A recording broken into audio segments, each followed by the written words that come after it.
बंदी छोड़ सतगुरु रामपाल जी परमेश्वर जी की जय हो।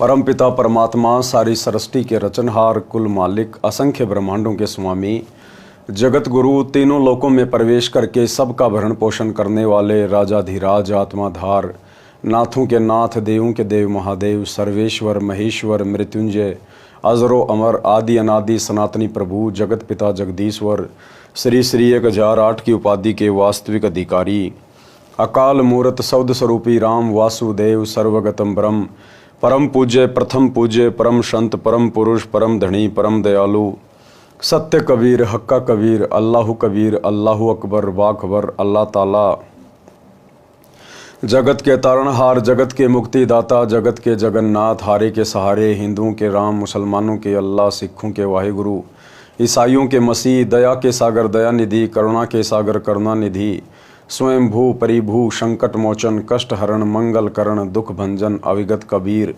निर्विकार निर्विषम परमात्मा, अलय अलेख सतगुरु, आदि अनादि सतगुरु, असली मर्यादा पुरुषोत्तम, असली राम, असली कृष्ण, असली घनश्याम, असली मुरारी, राजाओं के राजा, महाराजाओं के महाराजा, शहंशाहों के शहंशाह, सम्राटों के सम्राट, भगवानों के भगवान, अल्लाहों के अल्लाह, प्रभुओं के प्रभु, मसीहों के मसीह, सच्चे वाहिगुरु, बाबाओं के बाबा, पीरों के पीर, सेठों के सेठ, जगत सेठ, सावड़सा सेठ, सर्वगुण संपन्न, अनंत कोटि कलाओं के स्वामी, अनंत कोटि ब्रह्मांडों के नायक, योगियों में महायोगी, ध्यानियों में महाध्यानी, सिद्धों में परम सिद्ध, ज्ञानियों में तत्व ज्ञानी, ब्रह्म ज्ञानी, महाज्ञानी, परम ज्ञानी, सर्वश्रेष्ठ ज्ञानी, विज्ञानी, युवा कबीर, समृत कबीर, असमवात, अमित ओजा, सच्चे रहनुमा, करीम अल्लाह, सुभान अल्लाह, दुनिया के अंतिम पैगंबर, 8 सितंबर 1951 से गांव धनाना, जिला सोनीपत, हरियाणा, भारतवर्ष की पावन भूमि पे प्रकट रियल कल की भगवान श्री नारायण साकार हरि, श्री बाबा साहिब नूर अनंत परमात्मा,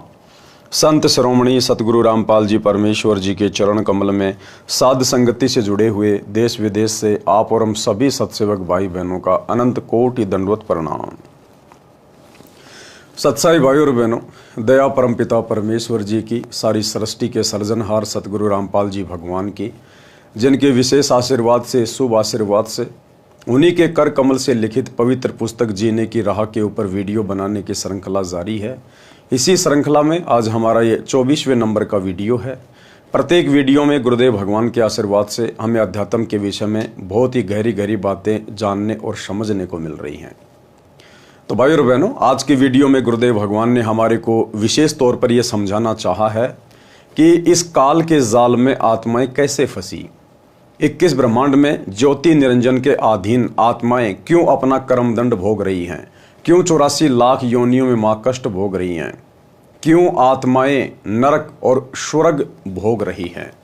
तो आज की वीडियो में आज हम इसी विषय पे चर्चा करेंगे। पवित्र पुस्तक जीने की राह, पार्ट नंबर 24 और पेज नंबर 196। हम काल के जाल में कैसे फंसे, इसका उत्तर पढ़ें अध्याय सृष्टि रचना में, जो इसी पुस्तक जीने की राह के पेज नंबर 254 से 306 पर है। यानी आगे चलकर विस्तृत सृष्टि रचना गुरुदेव ने लिखी है, जिसका हम वीडियो बनाते बनाते आगे जिक्र करेंगे। कबीर परमेश्वर जी की काल से वार्ता। कबीर भगवान, कौन कबीर भगवान? सतगुरु रामपाल जी, ये कबीर भगवान जो आज सतगुरु रूप में धरती पे प्रकट हैं। जब हम सभी आत्माएं इस काल के जाल में फंस गई और इस काल और दुर्गा के साथ में यहाँ 21 ब्रह्मांड में सजा भोगने के लिए आ गए, जो गलती हमने सतलोक में की थी, उसके बाद इस काल ने हमारे को तरह तरह से परेशान करना शुरू कर दिया, दुख देना शुरू कर दिया। तपतशिला पे भून भून के खाने लगा। 84 लाख योनियों में गधे, कुत्ते, सूअर, कीट पतंग, गंदी नाली का कीड़ा, न जाने कैसी कैसी योनियां हमें दी। मनुष्य जीवन में भी हमें भिखारी बना दिया। एक्सीडेंट में किसी का हाथ कट गया, किसी का पैर कट गया, कोई कौवा बन के लेट्रिन खा रहा है, कोई शुअर बन के गटर की गंदगी में नाक रगड़ रहा है। हाहाकार मचा हुआ है आत्माओं में।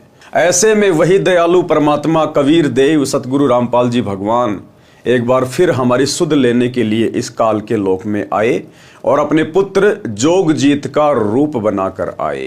काल समझ नहीं पाया कि ये मेरा भाई जोगजीत है या ये कबीर भगवान है। तो प्रथम बार जहां ये काल 21वें ब्रह्मांड में सबसे ऊपरी हिस्से में जहाँ इसने अलग से अपना एक लोक बना रखा है, जहाँ इसने तपतशिला को सेट किया हुआ है, जीवों को भून के खाता है, सूक्ष्म शरीर से वो गंध निकाल के खाता है, वहाँ पर कबीर परमात्मा अपने पुत्र जोगजीत का रूप बना के आते हैं और काल के साथ उनकी वार्ता होती है। क्या क्या वार्ता होती है, गुरुदेव भगवान विस्तृत रूप से हमें बता रहे हैं। कबीर परमेश्वर जी की काल के साथ वार्ता। अब हम काल ब्रह्म के लोक में रह रहे हैं, क्योंकि हम सतलोक से आ चुके हैं। हमने बहुत बड़ी गलती की सतलोक में, जहां हमारे गुरुदेव भगवान सतगुरु रामपाल जी परमात्मा ने, इस कबीर भगवान ने हमें सतलोक में हर प्रकार से सुखों से परिपूर्ण किया हुआ था। किसी चीज़ की कोई कमी नहीं थी, ना वह बुढ़ापा है, ना वहाँ पर मृत्यु है, ना कोई रोग है, ना कोई शोक है, ना किसी चीज़ का अभाव है, सुंदर शरीर है। लेकिन हमने और अधिक सुखों की चाहत में, और जो प्यार गुरुदेव ने हमें सतलोक में दिया हुआ है, जो स्वतंत्रता हमें दी हुई है, हमने उसका नाजायज फायदा उठाया और हमने काल के साथ इसके 21 ब्रह्मांडों में आने के लिए सहमति व्यक्त कर दी, जिस कारण से हम काल के साथ फिर यहाँ आए और हम इसी के इस ब्रह्मलोक में, काल लोक में रह रहे हैं। अब हम काल ब्रह्म के लोक में रह रहे हैं। आत्मा के ऊपर स्थूल आदि आदि शरीर चढ़ाकर काल ने जीव बना दिए हैं। इसने जीव को भ्रमित किया है। पूर्ण परमात्मा जो आत्मा का जनक है, पूर्ण परमात्मा कबीर देव जो आज सतगुरु रूप में धरती पे प्रकट हैं, जो हम आत्माओं के जनक हैं, उसको भी भुला दिया। हम सब कुछ भूल भाल के बैठे हुए थे। क्या सतलोक है, क्या मोक्ष है, आत्म ज्ञान क्या है, परमात्म ज्ञान क्या है, हम काल के जाल में क्यों फंसे। हमारे अंदर इस प्रकार के कोई सवाल भी नहीं उठ रहे थे, हमारी कल्पना में भी नहीं थे। काल ने सब कुछ भुला दिया था। परमेश्वर ने आके फिर से वो हमारी यादें ताजा की हैं और स्वयं को परमात्मा सिद्ध किए है। ये काल, ये ब्रह्म, इसने स्वयं को ही परमात्मा सिद्ध कर दिया। यह परमात्मा के अंश जीव आत्मा को परेशान करता है ताकि परमात्मा दुखी हो। यही मन रूप में प्रत्येक आत्मा के साथ रहता है, गलती करवाता है, दंड जीव आत्मा भोगती है। जैसे शराब आदि आदि नशे की लत लगवाना, बलात्कार, रेप करवाना और अन्य पाप करवाना, ये मन की प्रेरणा से काल करवाता है। कौन करवाता है? काल ही सब कुछ हमसे कुकर्म करवा रहा है। जब आप जी लेखक संत रामपाल जी भगवान से दीक्षा लोगे तब ये सीधा चलेगा, क्योंकि जीव आत्मा के साथ परमात्मा की शक्ति रहने लगती है। जैसे ही हम गुरुदेव भगवान से उपदेश लेंगे, दीक्षा लेंगे, इनका आशीर्वाद मिलेगा, इनके द्वारा दिए गए सत भक्ति मंत्रों का जाप शुरू करेंगे तो हमारे साथ फिर परमात्मा की शक्ति हो जाएगी। परमात्मा यानी स्वयं सतगुरु का आशीर्वाद। उसके बाद काल के ऊपर अंकुश लग जाएगा। फिर ये मन धीरे धीरे बकवाद करना कम कर देगा। तब ये सीधा चलेगा, क्योंकि जीव आत्मा के साथ परमात्मा की शक्ति रहने लगती है। आत्मा को तत्व ज्ञान से विवेक हो जाता है। परमात्मा की शक्ति के कारण आत्मा दृढ़ हो जाती है। काल ब्रह्म केवल कबीर परमात्मा से डरता है। ये काल केवल किससे डरता है? कबीर परमात्मा से। केवल सतगुरु रामपाल जी भगवान से डरता है। ना ब्रह्मा से डरता, ना विष्णु से, ना शंकर जी से, ना दुर्गा जी से, क्योंकि ये तीनों देवता तो काल के ही पुत्र हैं और दुर्गा काल की पत्नी है। ये काल यदि डरता है तो केवल अपने बाप से डरता है। इस कबीर भगवान सतगुरु रामपाल जी से डरता है। इसलिए जिस दिन हम सतगुरु रामपाल जी से उपदेश ले लेते हैं और उनके द्वारा बताई गई मर्यादा में रहकर अपनी भक्ति करना शुरू कर देते हैं, फिर ये मन सीधा होकर चलने लगता है। काल ब्रह्म केवल कबीर परमात्मा से डरता है। संत गरीबदास जी ने कहा है, काल डरे करतार से, जय जय जय जगदीश, और जोरा जोड़ी झाड़ता पग रज डारे शीस। ये काल 21 ब्रह्मांड का स्वामी केवल ये कबीर भगवान से डरता है। और जोरा जोड़ी झाड़ता, जोरा यानी ये मौत हमारे कबीर भगवान सतगुरु रामपाल जी के जूते साफ करती है। और पग रज डारे शीस, और ये काल भगवान हमारे गुरुदेव भगवान के, इस कबीर भगवान के, इनके चरणों की धूल अपने सिर पे डालता है। ये इतने समर्थ परमेश्वर हैं, परमात्मा है। गरीब काल जो पीसे पीसना, जोरा है पणिहार। ये काल 21 ब्रह्मांड का स्वामी, ब्रह्मा विष्णु महेश का पिता, कहते हैं ये कबीर भगवान के वहां पर आटा पीसता है, यानी उनके मजदूर के समान है। और जोरा यानी मौत, ये कबीर भगवान का पानी भरती है। ये दोनों असल मजदूर हैं सतगुरु कबीर के दरबार, सतगुरु कबीर के दरबार। क्योंकि सतगुरु तो एक ही होता है भाई पूरी सृष्टि में, सच्चा ज्ञान देने वाला। तो वो कबीर सतगुरु आज सतगुरु रामपाल जी के रूप में धरती पे प्रकट हैं। भावार्थ स्पष्ट है, परमात्मा कबीर जी हमारी आत्मा को काल जाल से निकालने के लिए प्रयत्न कर रहे हैं। अब प्रयत्न कौन कर रहा है भाई और बहनों वर्तमान में?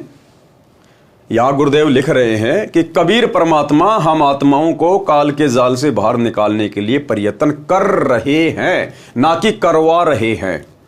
कर रहे हैं का क्या मतलब? कौन कर रहा है वर्तमान में? सतगुरु रामपाल जी कर रहे हैं। दिन रात सन 1994 से ना दिन देखा, ना रात देखी, ना सुख देखा, ना दुख देखा। लोगों ने पता नहीं गुंडा कहा, भुंडा कहा, पत्थर मारे, जेल में डलवाया, यातनाएं दी, लेकिन जो पूर्ण संत होता है, सच्चा संत होता है, वो केवल परमार्थ के लिए निस्वार्थ भाव से बिना कुछ देखे आगे बढ़ता रहता है।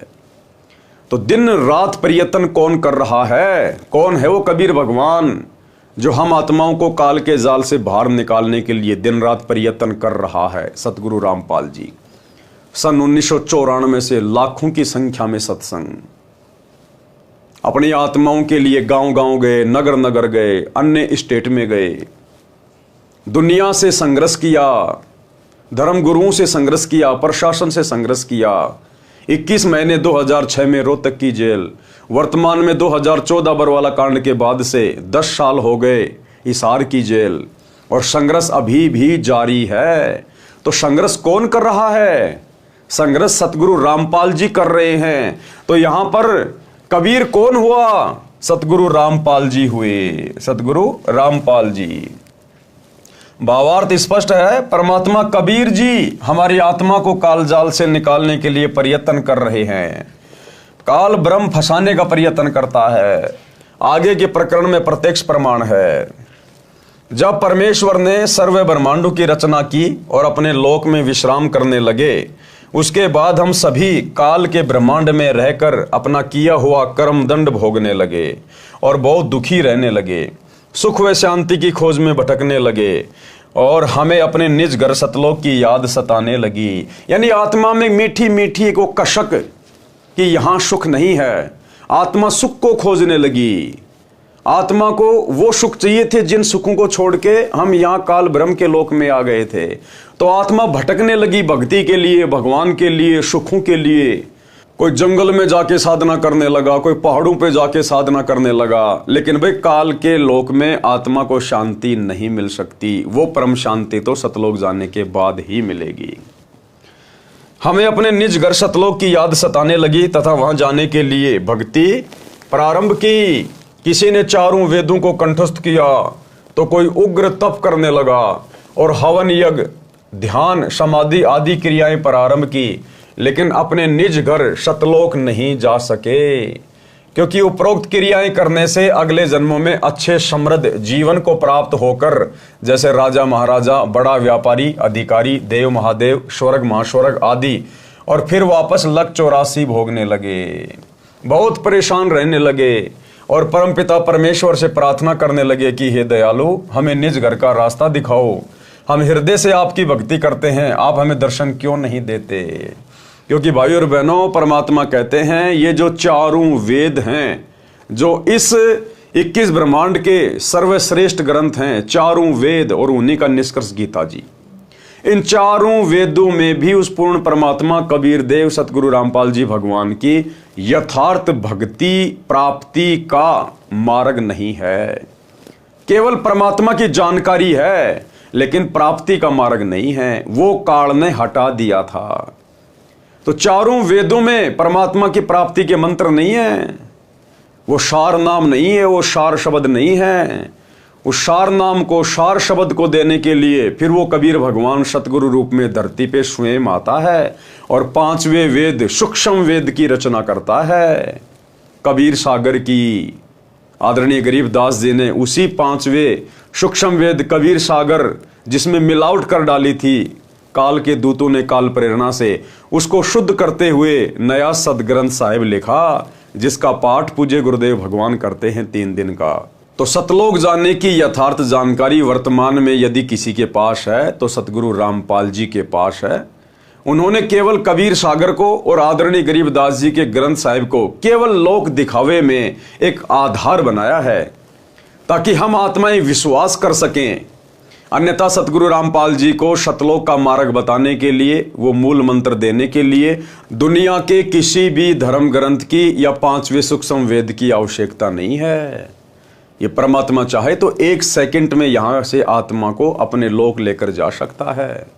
लेकिन ये भगवान भी जब यहां आता है तो इस काल लोक की जो मर्यादाएं उन्होंने बनाई है, उन्हीं मर्यादाओं के अंतर्गत रह के एक आम संत की भूमिका करते हुए ये अपना ज्ञान प्रचार करते हैं। और इनके ज्ञान को सुनकर समझकर ही हमने इनकी पहचान करनी होती है। तो आत्मा फिर भटकने लगी, हमें निज घर का रास्ता दिखाओ, हम हृदय से आपकी भक्ति करते हैं, आप हमें दर्शन क्यों नहीं देते। ये वृतांत कबीर साहिब ने धर्मदास जी को बताते हुए कहा कि धर्मदास, इन जीवों की पुकार सुनकर मैं अपने सतलोक से जोगजीत का रूप बनाकर काल लोक में आया। कबीर भगवान स्वयं अपने पुत्र जोगजीत का रूप बनाकर प्रथम बार यहां पर आए, हम आत्माओं को ज्ञान समझाने के लिए। सतलोक से किसी आत्मा को नहीं भेजा, अपने किसी पुत्र को नहीं भेजा, अपना कोई अवतार बना के नहीं भेजा, अपना कोई दास नहीं भेजा। ये कबीर भगवान स्वयं ही यहाँ पर सतगुरु की भूमिका करता है, स्वयं ही, ये स्वयं ही अवतार है, ये स्वयं ही सतलोक से अवतरित होता है। क्योंकि सतगुरु रूप में अन्य धरती पर कोई भूमिका ये कर ही नहीं सकता सच्चा ज्ञान बताने की। तो क्या कह रहे हैं गुरुदेव, जीवों की पुकार सुनकर मैं अपने सतलोक से जोगजीत का रूप बनाकर काल लोक में आया। तब 21वें ब्रह्मांड में, जहां काल का निज घर है, वहां पर तपतशिला पर जीवों को भूनकर सूक्ष्म शरीर से पदार्थ निकाला जा रहा था। मेरे पहुंचने के बाद उन जीवों की जलन समाप्त हो गई। उन्होंने मुझे देखकर कहा कि हे पुरुष, आप कौन हो? आपके दर्शन मात्र से ही हमें बड़ा सुख व शांति का आभास हो रहा है। तब मैंने बताया कि मैं पार ब्रह्म परमेश्वर कबीर हूं। जैसे ही गुरुदेव भगवान ये कबीर परमात्मा तपतशिला पर आकर प्रकट हुए, जिस तपतशिला पर जीव भूने जा रहे थे, चटक मटक हो रहे थे, असहनीय पीड़ा एकदम से बर्फ की तरह शीतल हो गई। और जीव ने देखा, भाई ये तो कोई परमात्मा ही हो सकता है, जिनके आने मात्र से, प्रकट होने मात्र से और हमारी पीड़ा समाप्त हो गई। तो फिर हम परमात्मा से पूछने लगे कि हे देव, हे पुरुष, आप कौन हो? आप हमें बचाइए, हमसे क्या गलती हुई है? फिर परमेश्वर ने पूरी की पूरी सृष्टि रचना, जो बार बार अब अपने सत्संगों में हमें सुनाते हैं, वो पूरी सृष्टि रचना तपतशिला पर पड़े हुए सभी जीवों को सुनाई। आपके दर्शन मात्र से ही हमें बड़ा सुख व शांति का आभास हो रहा है। जिस प्रकार आज गुरुदेव भगवान के दर्शन मात्र से, उनकी याद मात्र से, उनके आभास मात्र से हम आत्माओं का रोम रोम खिल उठता है। इसीलिए कहते हैं, जिन मिलते सुख उपजे मिट्टे कोटि उपाद, और भवन चतुर्दश ढूंढियो परम स्नेही साध। कि जिनके मिलने मात्र से, जिनके संपर्क मात्र से, जिनकी संगति मात्र से हमारे करोड़ों पाप कर्मों का नाश हो जाए, आत्मा को असीम शांति प्रदान हो। कहते हैं ऐसा परम संत अगर आपको 21 ब्रह्मांड में कहीं भी मिल जाए, 14 भवनों में कहीं भी मिल जाए, उसको तुरंत ढूंढ लेना चाहिए।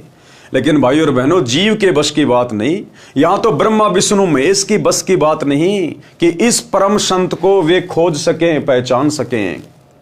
जिस आत्मा पर पूज्य गुरुदेव भगवान कबीर परमात्मा की खुद की रजा होगी, इनकी खुद की मर्जी होगी, तो ही ये अपनी पहचान करवाते हैं। अन्यथा आत्मा, चाहे आप और हमारे जैसे साधारण जीव हों, या चाहे ब्रह्मा विष्णु महेश जैसे देवपद प्राप्त जीव हों, ये इस सतगुरु को पहचान नहीं सकते, इसको प्राप्त नहीं कर सकते, इसको खोज नहीं सकते।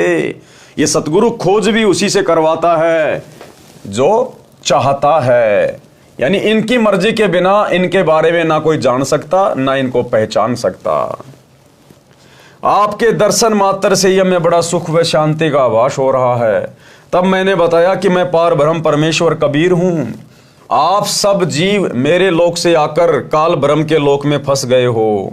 ये काल रोजाना 1 लाख मानव के सूक्ष्म शरीर से पदार्थ निकाल कर खाता है। कौन सा पदार्थ है? जो भी हम यहाँ पर नशा करते हैं, मांस खाते हैं, खट्टा मीठा खाते हैं या अन्य कोई टेस्टी आइटम खाते हैं, तो उसका जो एक सूक्ष्म अंश जो होता है, उसकी जो वासना होती है, वो हमारे सूक्ष्म शरीर में जमा हो जाती है, डिपॉजिट हो जाती है। तो मृत्यु के उपरांत ये स्थूल शरीर तो यही रह जाता है और सूक्ष्म शरीर फिर हमारा सीधा तपस्या पे जाता है। और वहां पर फिर काल ने सूक्ष्म शरीर से उस गंध को, उस वासना को निकालने की जो प्रोसीजर बना रखी है, उस प्रोसीजर से निकाल के ये खाता है। ये काल रोजाना 1 लाख मानव के सूक्ष्म शरीर से पदार्थ निकाल कर खाता है और बाद में नाना प्रकार की योनियों में दंड भोगने के लिए छोड़ देता है। तब वे जीवात्माएं कहने लगी, हे दयालु परमेश्वर, हमें इस काल की जेल से छुड़वाओ। मैंने बताया कि ये 21 ब्रह्मांड काल ने 3 बार तप करके मेरे से प्राप्त किए हैं।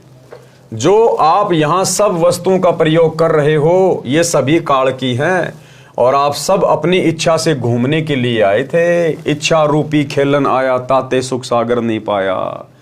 हमें कबीर भगवान सतगुरु रामपाल जी ने सतलोक से धक्के मार के नहीं निकाला।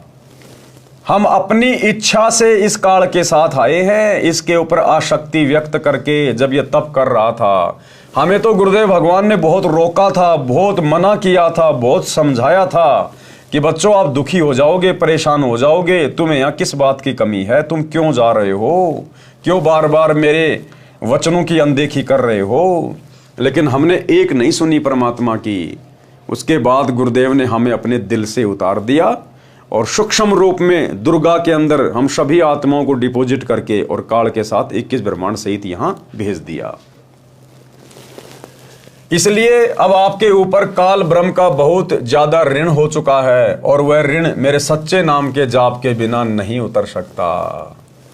जब तक आप ऋण मुक्त नहीं हो सकते, तब तक आप काल ब्रह्म की जेल से बाहर नहीं जा सकते। और ऋण मुक्त होने का 21 ब्रह्मांड में केवल एक ही साधन है, सच्चे सतगुरु रामपाल जी परमेश्वर जी की शरण में आकर इनके द्वारा जो सत भक्ति मंत्र दिए जाएंगे, जो धर्म कर्म बताए जाएंगे, जो यज्ञ हवन हमें बताया जाएगा, उस विधि अनुसार जब हम साधना करेंगे तो ही ऋण उतर सकता है। दूसरा धरती पर कोई तरीका नहीं है। इसके लिए आपको मुझसे नाम उपदेश लेकर भक्ति करनी होगी, तब मैं आपको छुड़वा कर ले जाऊंगा। हम ये वार्ता कर ही रहे थे कि वहां पर काल ब्रह्म प्रकट हो गया और उसने बहुत क्रोधित होकर मेरे ऊपर हमला बोला। अब काल ने सोचा कि ये मेरा भाई जोगजीत क्यों आया है यहाँ पर, क्योंकि सतलोक से इस काल को परमात्मा ने अपने पुत्र जोगजीत का रूप बनाकर ही इसको 21 ब्रह्मांड सहित बाहर निकाला था।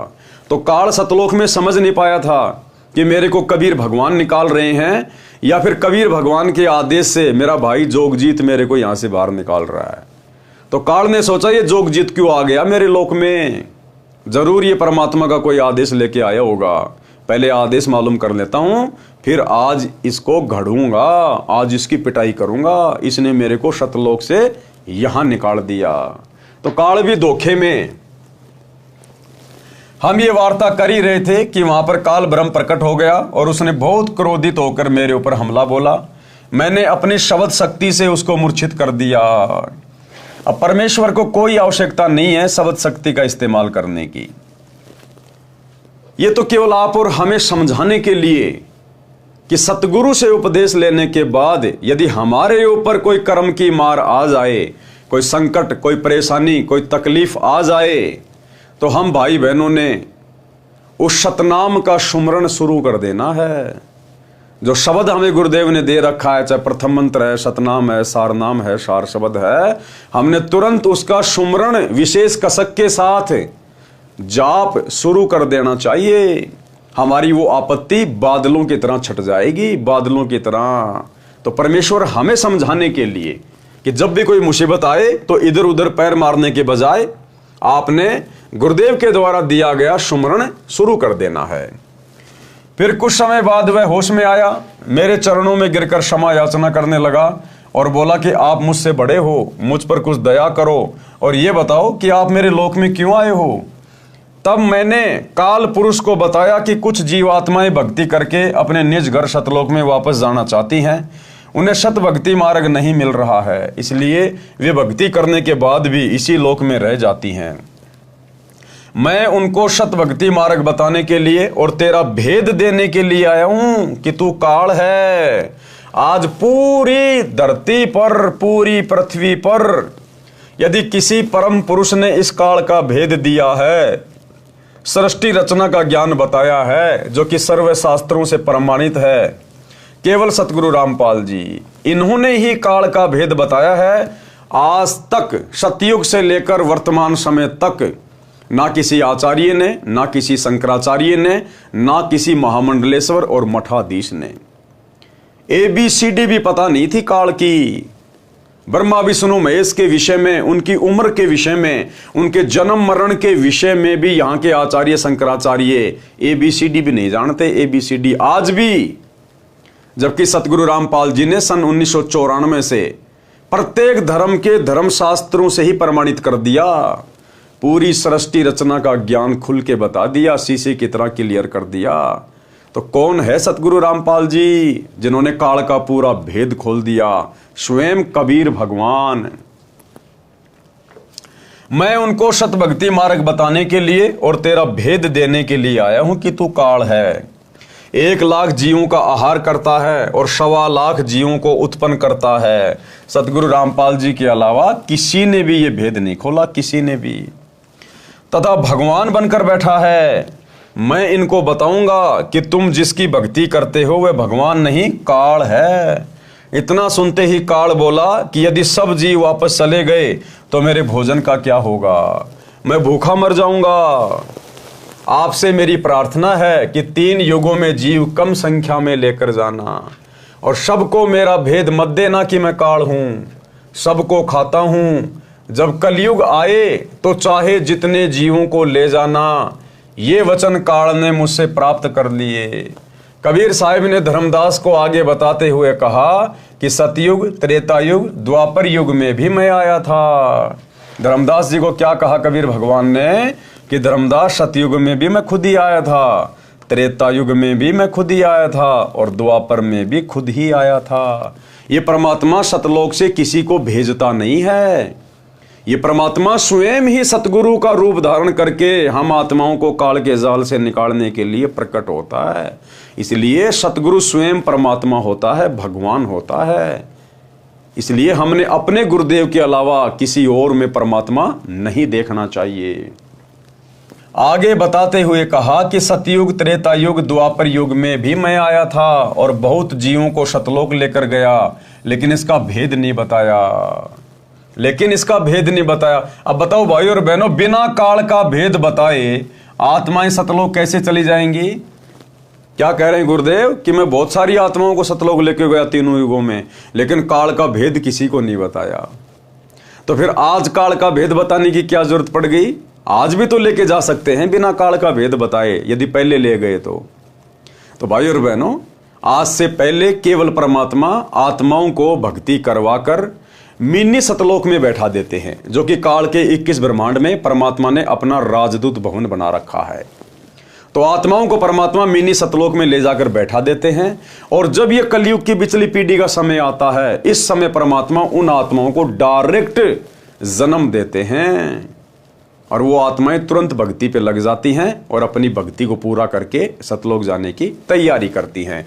अन्यथा काल का भेद बताए बिना हमारे अंदर डर कैसे बनेगा? ये 21 ब्रह्मांड छोड़ने की हमारी इच्छा कैसे बनेगी अगर हमें काल का भेद ही नहीं पता चलेगा? तो आज तक किसी को काल का भेद ही तो नहीं पता था, भेद पता नहीं था, तो हमारे अंदर वो भय उत्पन्न नहीं हुआ, डर उत्पन्न नहीं हुआ कि गधे भी बन जाएंगे, कुत्ते भी बन जाएंगे, 84 में जाएंगे, नरक में जाएंगे, काल हमें तपस्या पे भी खाएगा भून भून के। इसीलिए तो हमारे अंदर वो भय उत्पन्न नहीं हुआ और भय बिना भक्ति नहीं हो सकती। तो आज से पहले परमेश्वर ने आत्माओं को ज्ञान देकर केवल मिनी सतलोक में बैठाया और अब इस समय परमेश्वर अपनी उन आत्माओं को मनुष्य जन्म दे रहे हैं ताकि उनकी भक्ति सफल हो और वो सतलोक जा सकें। अब मैं कलयुग में आया हूं और काल से मेरी वार्ता हुई है। काल ब्रह्म ने मुझसे कहा कि अब आप चाहे जितना जोर लगा लेना, आपकी बात कोई नहीं सुनेगा। प्रथम तो मैंने जीव को भक्ति के लायक ही नहीं छोड़ा है। उनमें बीड़ी, सिगरेट, शराब, मांस आदि दुर्व्यसन की आदत डालकर इनकी वृत्ति को बिगाड़ दिया है। नाना प्रकार की पाखंड पूजा में जीव आत्माओं को लगा दिया है। दूसरी बात ये होगी कि जब आप अपना ज्ञान देकर वापस अपने लोक में चले जाओगे, तब मैं काल अपने दूत भेजकर आपके पंथ से मिलते जुलते 12 पंथ चलाकर जीवों को भ्रमित कर दूंगा। महिमा सतलोक की बताएंगे, जैसे राधा स्वामी पंथ वाले, धन सतगुरु वाले, जय गुरुदेव वाले, ये सब महिमा तो गाते हैं सतलोक की, सत्य पुरुष की, लेकिन मार्ग किसी के पास नहीं है, मूल मंत्र किसी के पास नहीं है। तो ये सारे के सारे जो पंथ हैं और इन पंथों के जो संचालक हैं, ये काल के द्वारा हम जीवात्माओं को भ्रमित करने के लिए भेजे गए उसके दूत हैं। महिमा सतलोक की बताएंगे, आपका ज्ञान कथेंगे, लेकिन नाम जाप मेरा करेंगे। लेकिन जाप किसका करेंगे? काल का। महिमा तो बताएंगे सतलोक की, कबीर भगवान की, मोक्ष पाएंगे, और मंत्र देंगे केवल काल तक का, जिसके परिणाम स्वरूप मेरा ही भोजन बनेंगे। ये बात सुनकर कबीर साहब ने कहा कि आप अपनी कोशिश करना, मैं सतमार्ग बताकर ही वापस जाऊंगा, और जो मेरा ज्ञान सुन लेगा वह तेरे बहकावे में कभी नहीं आएगा। सतगुरु कबीर साहब ने कहा कि हे निरंजन, सतगुरु कबीर साहिब, क्योंकि कबीर परमात्मा सतगुरु रूप में ही प्रकट होते हैं, क्योंकि ये भगवान ज्ञान देने के लिए तो आता है। जो ज्ञान देता है उसको कहते हैं गुरु, और जो सच्चा ज्ञान दे सतलोक का उसको कहते हैं सतगुरु। तो ये परमात्मा सतगुरु बनकर ही धरती पर अवतरित होते हैं, प्रकट होते हैं। सतगुरु कबीर साहिब ने कहा कि हे निरंजन, यदि मैं चाहूं तो तेरे सारे खेल को क्षण भर में समाप्त कर सकता हूं, परंतु ऐसा करने से मेरा वचन भंग होता है, क्योंकि काल को 21 ब्रह्मांड और यहाँ की सारी व्यवस्था इसी कबीर भगवान सतगुरु रामपाल जी ने ही सेट करके दी हुई है। परमात्मा ने उसको वरदान दिया हुआ है, उसने भीख मांगी थी, परमात्मा ने भीख में 21 ब्रह्मांड उसको दिए हुए हैं।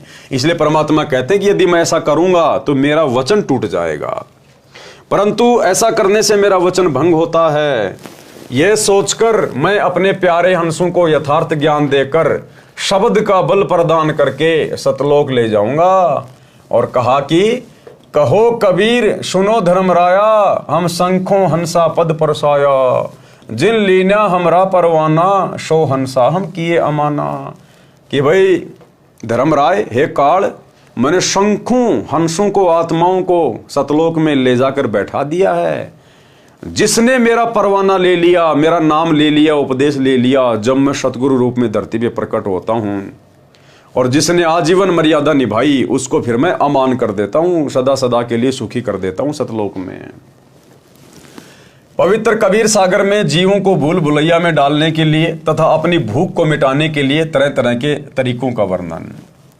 काल ने क्या कहा कि जब कलयुग आएगा उस समय मैं इन जीव आत्माओं की वृत्ति को इतना गंदा कर दूंगा, हर प्रकार से बीड़ी, सिगरेट, गुटखा, अफीम, गांजा, सुल्फा, मांस खाना, चोरी, जारी, ठगी, रिश्वतखोरी, मिलावट, जुआ, पर स्त्री को तकना, व्यभिचार करना, बलात्कार करना, इन आत्माओं को इतना गंदा कर दूंगा, इनकी आत्माओं को इतना मैला कर दूंगा, ये भक्ति के योग्य रहेंगे नहीं।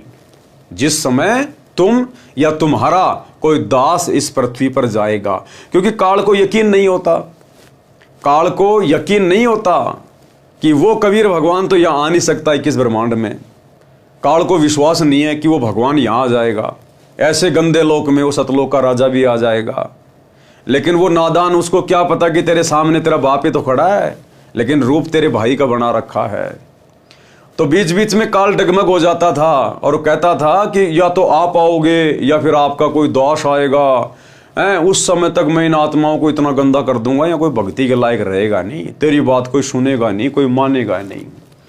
तो क्या क्या तरीके काल ने अपनाए, परमेश्वर उन सब का जिक्र कर रहे हैं। द्वादश पंथ करूं मैं साजा, नाम तुम्हारा ले करूं आवाजा, द्वादश यम संसार पठ हो, नाम तुम्हारे पंथ चल हो।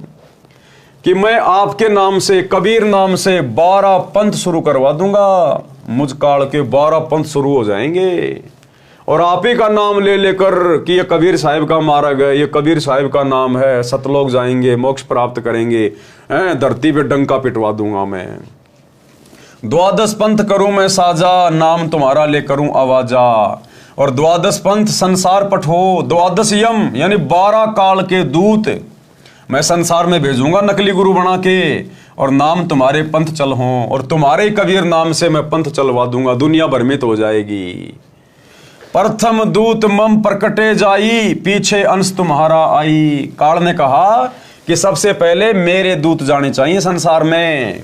हे भगवान, सबसे पहले मेरे दूत जाएंगे संसार में। उसने वचन ले लिए। तो सतगुरु ने कहा कि भैया ठीक है, तू पहले अपने दूत भेज देना, क्योंकि भाई और बहनों, ये काल भी केवल एक जीव है उस परमात्मा के आगे, केवल एक जीव। और काल ने केवल वही वरदान मांगे, वही वचन मांगे अपने मन में शाना होके कि मैंने तो ठग लिया अपने भाई को।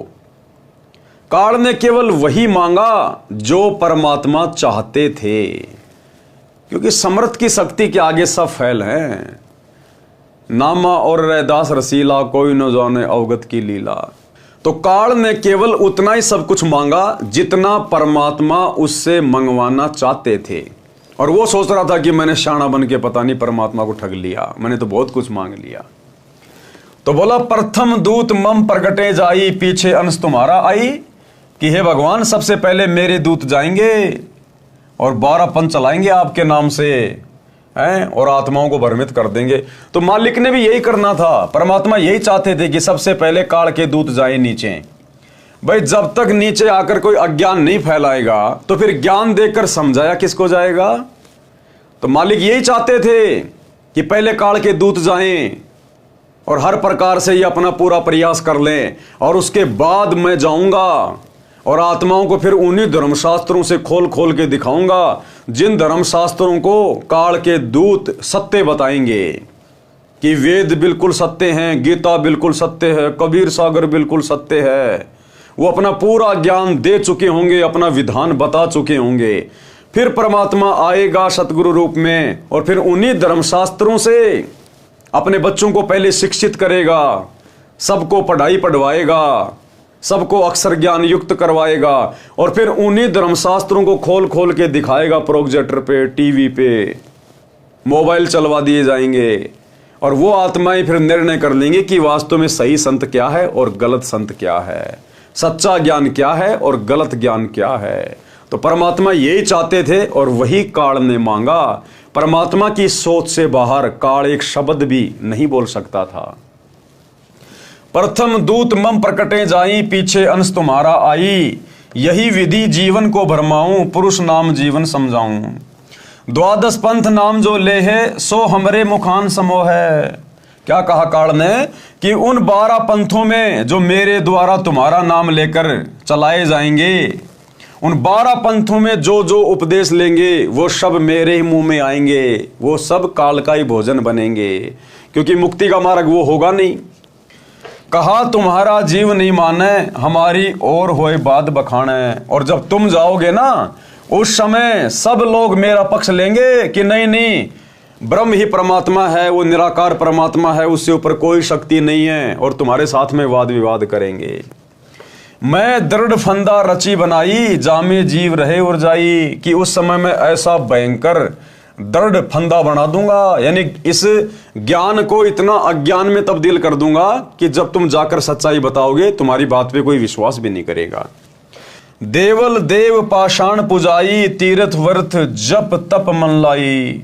देवल यानी मंदिर पूजा में लगा दूंगा दुनिया को, मस्जिदें बनवा दूंगा, चर्च बनवा दूंगा, गुरुद्वारे बनवा दूंगा, देवी देवताओं की पूजा पे लगा दूंगा, पत्थरों की पूजा पे लगा दूंगा, तीर्थों पे धक्के खाएंगे, ये व्रत करने शुरू कर देंगे, झूठे जप तप करेंगे, हरे हरे राधे राधे श्याम मिला दे, राम राम सीताराम ओम नमः शिवाय, ये फालतू के ये जप तप में इनको लगा दूंगा मैं। यज्ञ होम अरु नेम अचारा, और अनेक फंद में डारा। जो ज्ञानी जाओ संसारा, जीव न माने कहा तुम्हारा। हे ज्ञानी, आप जाना फिर संसार में, आप दे लेना कितना है ज्ञान, कितना है जोर लगा लेना, फिर तुम्हारी बातें कोई नहीं मानेगा। काल कह रहा है परमात्मा से। सतगुरु वचन। अब सतगुरुदेव ने क्या कहा, गुरुदेव भगवान ने क्या कहा, ज्ञानी कहे सुनो अन्यायी, काटो फंद जीव ले जाई। कि भैया मैं तेरे फंदे को अपने तत्व ज्ञान रूपी शस्त्र से काट कर आत्माओं को सतलोक लेकर जाऊंगा। जेतिक फंद तुम रचे विकारी, सत्य शब्द ते सबे बिडोरी। तू जितने भी फंद लगाएगा ना, जितना भी अज्ञान फैलाएगा ना, झूठ पाखंड फैलाएगा ना, मेरा जो सत्य शब्द होगा, उस सत्य शब्द के प्रभाव से मैं जीव आत्माओं को सतलोक लेकर जाऊंगा। क्योंकि मालिक को पता था कि काल अपने दूतों के माध्यम से ज्ञान का अज्ञान करवाएगा, शास्त्र विरुद्ध साधना करवाएगा, और उस साधना के करने से लाभ किसी को होगा नहीं।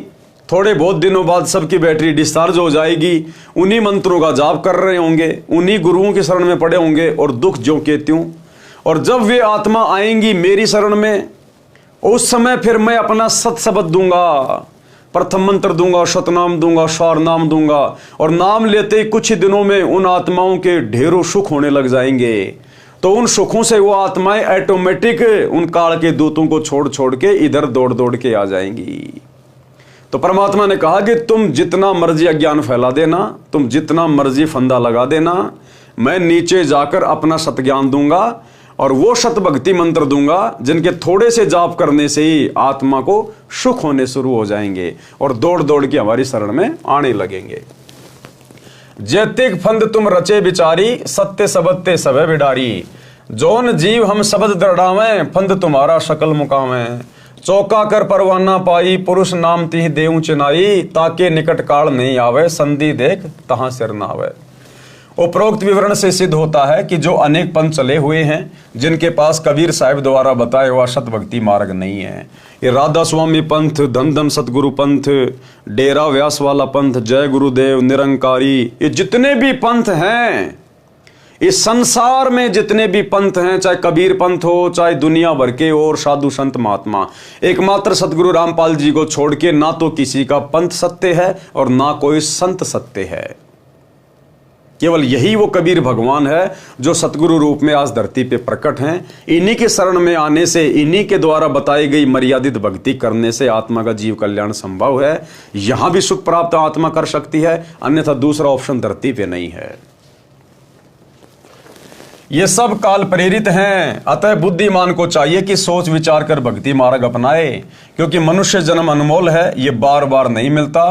कबीर साहिब कहते हैं कि कबीर मानुष जन्म दुर्लभ है, मिले न बारंबार। तरवर से पत्ता टूट गिरे, बहुर न लगता डार। काल निरंजन द्वारा कबीर जी से 3 युगों में कम जीव ले जाने का वचन लेना। विस्तृत व संपूर्ण वर्णन। प्रश्न, कबीर जी के नाम से चले 12 पंथों के वास्तविक मुखिया कौन हैं और 13वां पंथ कौन चलाएगा? अब देखो, प्रश्नोत्तरी के माध्यम से गुरुदेव भगवान हमारे विश्वास को दृढ़ करना चाहते हैं कि वर्तमान में पूर्ण संत धरती पे कौन है।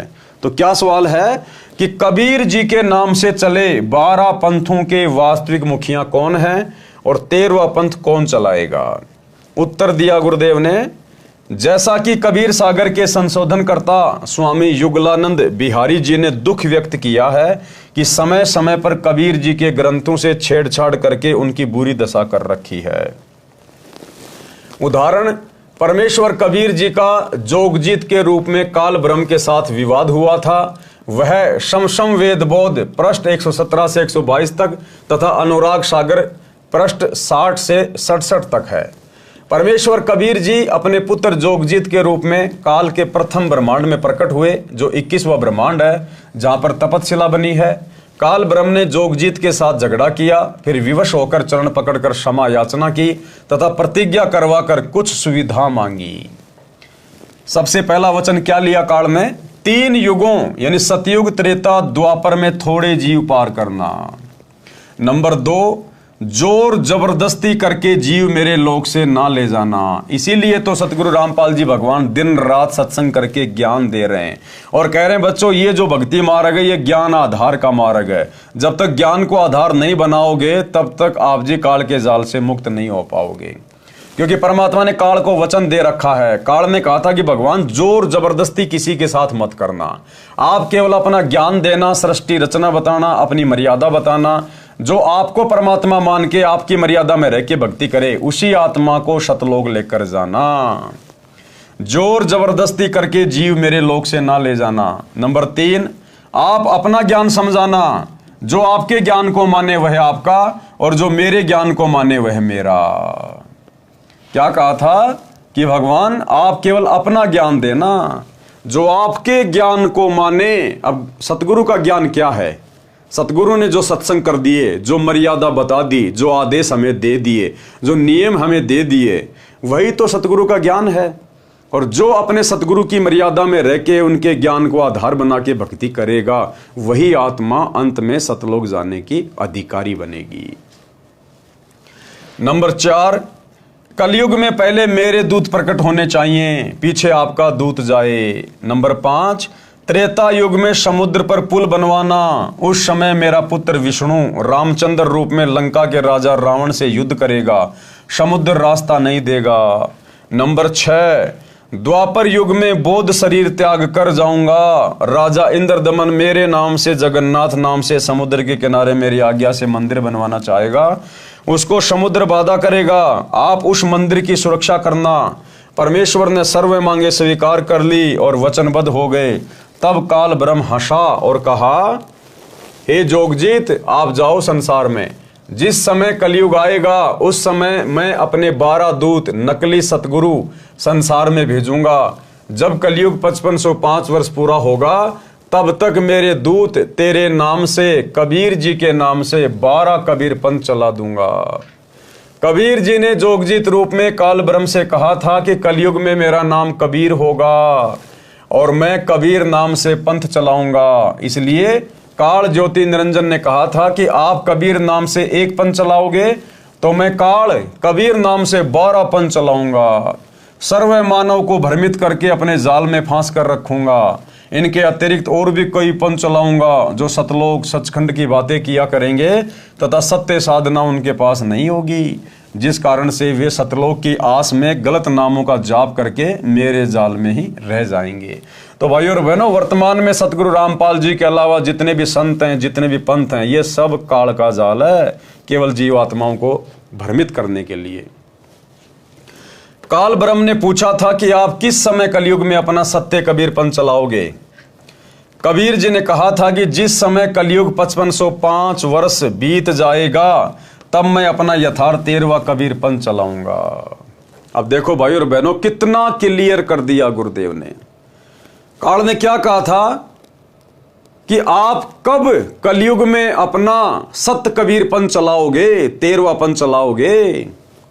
तो गुरुदेव ने क्या कहा, जब 5505 वर्ष बीत जाएंगे कलयुग के तब चलाऊंगा। तो आज सन 1994 में भाई और बहनों, ये 13वां यथार्थ कबीर पंथ किसने चलाया है? सतगुरु रामपाल जी ने चलाया है। सन 1994 से दीक्षा देकर अपना यथार्थ 13वां कबीर पंथ शुरू किया। तो कौन हुए सतगुरु रामपाल जी? इस वार्ता के अनुसार, क्योंकि कबीर भगवान ने खुद ही आकर अपना यथार्थ 13वां कबीर पंथ शुरू करना था, और ये यथार्थ 13वां कबीर पंथ सतगुरु रामपाल जी ने शुरू कर दिया है 1994 में। तो कौन हुए सतगुरु रामपाल जी? और एक सत्संग में तो गुरुदेव ने कबीर सागर को पढ़ाते हुए बिल्कुल क्लियर कर दिया कि जो 13वें पंथ का संचालक होगा वो स्वयं समर्थ सत्य कबीर ही होगा। सुनिए, घर घर बोध विचार हो, ये चर्चा चला करेगी कैसी गलती ना करना, और दुर्मति दूर बहाए, सबकी दुर्मति दूर चली जाएगी, और कलयुग में एक हो सब बरते सहज सुभाए। कहा उग्र का शूद्र हो, हर सब की भवभीर। अब कहते हैं उस संत के द्वारा चलाए गए उस पंथ में, चाहे कोई निकम्मा आदमी हो उग्र, और चाहे कोई बिल्कुल शूद्र हो, वहाँ कोई भेदभाव नहीं रहेगा, सबको सेट किया जाएगा, सबकी बुराई छुटाई जाएंगी, और वहाँ सबकी ही भीड़ होगी, यानी बहु संख्या में उसके अनुयायी होंगे। कहा उग्र का शूद्र हो, हर सबकी भवभीर, और सो समान दृष्टि है वो समर्थ सत कबीर। उस पंथ का चलाने वाला ये समझ लेना वो समर्थ कबीर ही होगा, जो सबको समान दृष्टि से व्यवहार करेगा, वहाँ ऊंच नीच नहीं रहेगी। तो भाई और बहनों, हमें विश्वास हो जाना चाहिए कि हमारे गुरुदेव स्वयं ही कबीर परमात्मा है। और अब हमने अपने गुरु जी के अलावा जो कबीर जी के नाम से आम समाज में प्रचलित एक दाढ़ी मूंछ वाली काल्पनिक जो फोटो है, हमने अब उस फोटो को भगवान मानना छोड़ना पड़ेगा। हमने यथार्थ में भक्ति करनी पड़ेगी, सौपन्य वाली भक्ति नहीं चलेगी। हमने मुर्दा कबीर को छोड़कर जिंदा कबीर सतगुरु रामपाल जी की भक्ति करनी पड़ेगी। जो गुरुदेव हमें भक्ति दे रहे हैं, हमने वो भक्ति अपने गुरु को ही कबीर भगवान मान के करनी पड़ेगी, तभी हमारी साधना सफल होगी। तो देखो कितना क्लियर कर दिया। काल ब्रह्म ने पूछा था कि आप किस समय कलयुग में अपना सत्य कबीरपन चलाओगे? तो कबीर जी ने कहा था कि जिस समय कलयुग 5505 वर्ष बीत जाएगा तब मैं अपना यथार्थ 13वां कबीरपंथ चलाऊंगा। तो बताओ 1994 में यथार्थ 13वां कबीरपंथ किसने चलाया? सतगुरु रामपाल जी ने। तो कौन हुए सतगुरु रामपाल जी? स्वयं कबीर भगवान। काल ने कहा कि उस समय से पहले मैं पूरी पृथ्वी के ऊपर शास्त्र विधि त्याग कर मनवाना आचरण करवाकर शास्त्र विरुद्ध ज्ञान बताकर झूठे नाम तथा गलत साधना के अभ्यस्त कर दूंगा।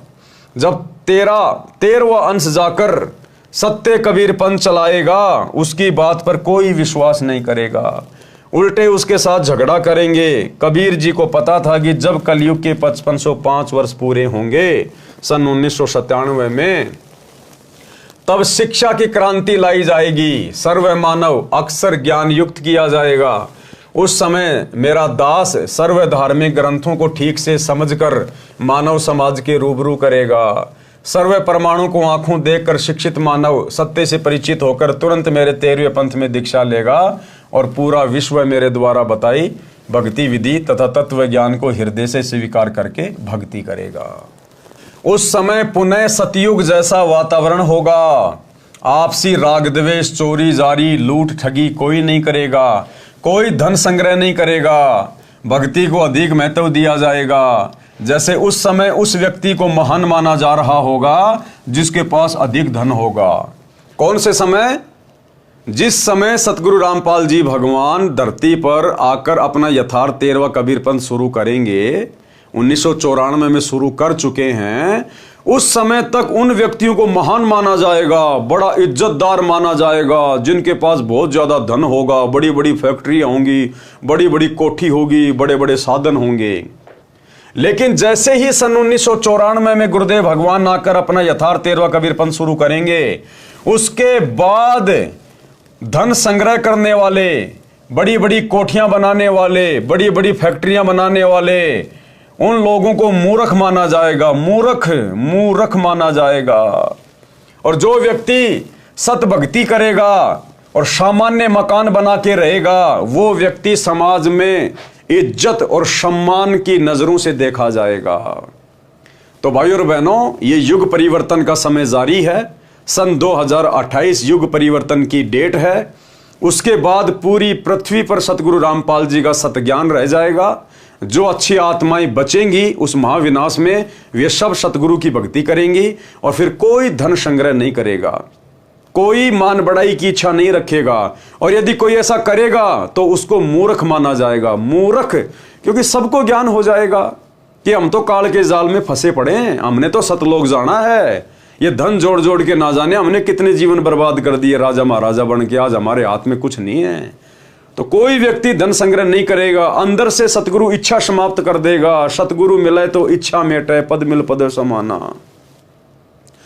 तो सतगुरु रामपाल जी की शरण में आने के बाद और विशेषकर 2028 के बाद यदि कोई व्यक्ति धन संग्रह करेगा, बड़ी कोठी बनाएगा, तो वो व्यक्ति समाज में निंदा की दृष्टि से देखा जाएगा। उसको मूर्ख माना जाएगा कि देख मूर्ख आदमी, ये काल की टट्टी को इकट्ठा कर रहा है, गोबर को इकट्ठा कर रहा है, क्या सिर में मारेगा इसका? यही छोड़ के चला जाएगा, अगले जन्म में गधा कुत्ता बनेगा, तेरे को इन कोठियों की छाया में भी कोई नहीं बैठने देगा। तो उसको मूर्ख माना जाएगा। जैसे आज हम भगत भाई बहनों की, सत्सेवकों की हालत हो गई है। आज हमें यथार्थता का पता चल गया, आत्म कल्याण का पता चल गया। अब ये फालतू के जो शौक हैं ये हमें अच्छे नहीं लगते। हम सत्सेवक भाई बहन धन संग्रह नहीं करते। हमारी इच्छा नहीं है कि हम कोई बड़ा मकान बनाएं, हमारी इच्छा नहीं है हम कोई बड़ा कोई पद प्राप्त करें या हम धनवान बने, समाज में हमारी इज्जत हो। कोई इच्छा नहीं हमारी बिल्कुल भी, क्योंकि हमें गुरुदेव ने वास्तविक तत्व ज्ञान दे दिया। तो आने वाले समय में जो व्यक्ति धन संग्रह करेगा, मान बढ़ाई की चाहत रखेगा, बड़ा बड़ा कोठी बनाएगा, बड़ा बड़ा बिजनेस खोलेगा, उसको मूर्ख समझा जाएगा, मूर्ख है। तो क्या कह रहे हैं गुरुदेव, जैसे उस समय, यानी कब, 1994 से पहले, जैसे उस समय उस व्यक्ति को महान माना जा रहा होगा जिसके पास अधिक धन होगा, बड़ा व्यवसाय होगा, बड़ी बड़ी कोठियां बना रखी होंगी। परंतु 13वें पंथ के प्रारंभ होने के पश्चात, यानी सन 1994 के पश्चात, परंतु 13वें पंथ के प्रारंभ होने के पश्चात उन व्यक्तियों को मूर्ख माना जाएगा। उन धन संग्रह करने वालों को, बड़ी कोठियां बनाने वालों को मूर्ख माना जाएगा। और जो भक्ति करेंगे, सामान्य मकान बनाकर रहेंगे, उनको महान, बड़े और सम्मानित व्यक्ति माना जाएगा। क्योंकि भैया जो सतगुरु के वचन पे चलेगा, सतगुरु उसी को यहां पर विशेष महत्व देगा। वही आत्मा जो सतगुरु के वचन में रह के भक्ति करेगी, वही आत्मा सम्मान की पात्र बनेगी। प्रमाण के लिए पवित्र कबीर सागर से भिन्न भिन्न अध्यायों से अमृतवाणी, कबीर जी तथा ज्योति निरंजन की वार्ता, अनुराग सागर के पेज 62 से धर्मराय यानी ज्योति निरंजन वचन, धर्मराय असविनती ठानी, मैं सेवक द्वितीया न जानी। काल ने क्या कहा परमात्मा से कि मैं तो आपका नौकर हूं, आपका सेवक हूं, मुझे आप अपने से अन्य कोई दूसरा मत समझना। ज्ञानी विनती एक हमारा, सो न करहूं जीव से हो मोर बिगाड़ा।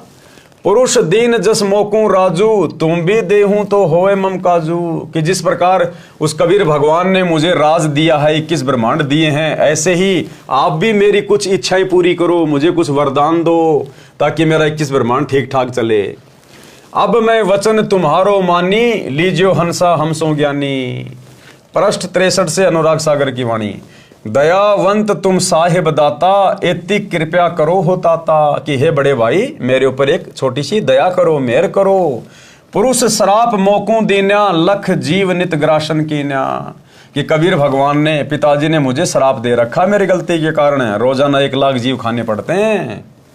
पृष्ठ 64 से अनुराग सागर की वाणी, जो जीव सकल लोक तब आवे, कैसे सुद्या मोर मिटावे। अगर तुम सारे जीव लेकर चले जाओगे सतलोक में, तो फिर मुझ काल की भूख कैसे मिटेगी।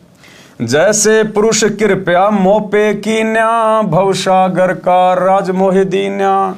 तुम भी कृपया मोह पर करहूं, जो मांगू सो मोह देहूं बरहूं। सतयुग त्रेता द्वापर माही, तीनों युग जीव थोड़े जाही। चौथा युग जब कलयुग आवे, तब तब क्षण जीव बहु जावे। पृष्ठ 65 से अनुराग सागर की वाणी, ऊपर से वाणी पंक्ति नंबर 3 से। प्रथम दूत मम प्रकटे जाई, पीछे अंश तुम्हारा आई। ऐसा वचन हरि मोहि दीजे, तब संसार गवन तो कीजे। कि हे भाई, हे मेरे बड़े भाई, आप ऐसा मुझे वचन दीजिए, आप मेरी ये इच्छा पूरी कीजिए, उसके बाद फिर आप नीचे संसार में जाइए। तो जोगजीत वचन यानी जोगजीत रूप में कबीर भगवान सतगुरु रामपाल जी ने क्या कहा। पृष्ठ 64 से अनुराग सागर की वाणी, ऊपर से वाणी पंक्ति नंबर 7। अरे काल तुम पर पंच पसारा, तीनों योग जीवन दुख डारा। बिनती तोरी लीन में जानी, मोकू ठग्या काल अभिमानी। जस बिनती तू मोसन कीनी, सो अब बख्श तोहे दीनी। चौथा युग जब कलयुग आवे, तब हम अपना अंश पठावें। वाणियां अपने आप में बहुत ज्यादा सरल है भाई और बहनों, क्योंकि बार बार गुरुदेव हमें पढ़ा चुके हैं। धर्मराय यानी काल वचन, पृष्ठ 64 से अनुराग सागर की वाणी, ऊपर से वाणी पंक्ति नंबर 17। हे साहिब तुम पंथ चलाऊं, जीव उबार लोक ले जाऊं। कि आप नीचे जाकर एक नया पंथ चलाओगे, जीव आत्माओं को सतलोक लेकर जाओगे। संधि छाप यानी सार शब्द मोह दीजे ज्ञानी, जैसे देवोगे हंस दानी। कि आप नीचे जाकर जीव आत्माओं को जो सार नाम दोगे ना, सार शब्द, जिससे जीव आत्माएं मेरे सिर पे पैर रख के सतलोक जाएंगी, आप मेरे को वो सार शब्द बता दो, सार नाम बता दो, तो मैं किसी को रोकूंगा नहीं। जो भी मुझे आके वो नाम बताएगा ना, तो मैं उसका मिलान कर लूंगा और फिर मैं किसी को रोकूंगा नहीं। यानी काल अपनी चतुराई दिखा रहा था कि मैं किसी भी तरह से वो नाम प्राप्त कर लूं, और वो नाम फिर मैं अपने दूतों के माध्यम से पहले ही संसार में बंटवा दूंगा, और फिर जब वही नाम जाकर परमात्मा देगा तो फिर कोई विश्वास नहीं करेगा। तो कहते हैं संधि छाप यानी सार शब्द मोह दीजिए ज्ञानी, जैसे देओगे हंस दानी, जैसे तुम नीचे जाकर हंसों को दोगे, भक्तों को दोगे। जो जन मोकू सार शब्द बतावे, ताके निकट काल नहीं आवे। कि जो भी व्यक्ति यहां आकर मुझे आपके द्वारा दिया गया वो सार शब्द बताएगा ना, तो मैं उसको नहीं रोकूंगा। फिर कहे धर्मराय जाओ संसारा, आनो जीव नाम अधारा। जो हंसा तुमरे गुण गावे, ताही निकट हम नहीं जावे। और अंत में फिर क्या कहा काल में कि ठीक है भाई, अब आप जाओ संसार में, क्योंकि नाम तो दिया नहीं परमात्मा ने। और फिर काल में कहा कि जो हंस, जो जीव तुम्हारे नाम की महिमा करेगा, तुम्हारा गुण गाएगा, तुम्हारी शत भक्ति करेगा मर्यादा में रह के, कहते मैं काल उसके निकट भी नहीं आऊंगा।